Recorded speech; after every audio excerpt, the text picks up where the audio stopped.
Le réseau Télér, c'est un réseau de surveillance et d'alerte. C'est un réseau qui, à l'heure actuelle, est composé de 480 balises, réparties sur tout le territoire métropolitain et dans les DROMCOM. C'est un réseau qui va permettre de détecter des anomalies radiologiques ainsi que des élévations de la radioactivité. Donc les balises vont permettre de détecter, de mesurer la radioactivité présente dans leur environnement proche, qu'elle provienne des sols, des bâtiments ou même du cosmos.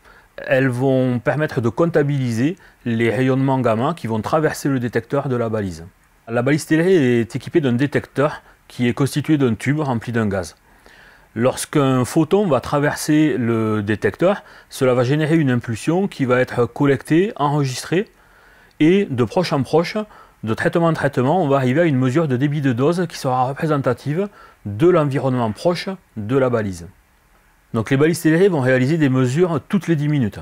Ces mesures vont être transmises en temps réel dans notre salle de télésurveillance basée au Vésinet, près de Paris. À partir de là, la personne d'astreinte, 24 heures sur 24 et 7 jours sur 7, va interpréter et analyser les signaux reçus de ces balises.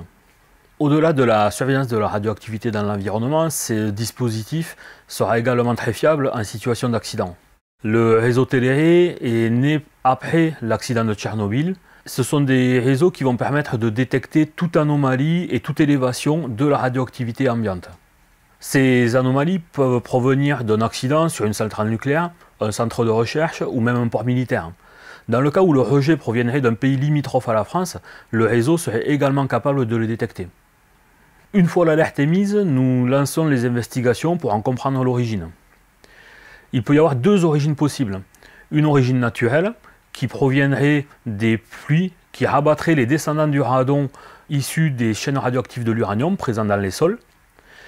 Et une deuxième origine qui, elle, serait d'origine anthropique, en lien avec des transports de matière de combustible, des déchets ou même un incident.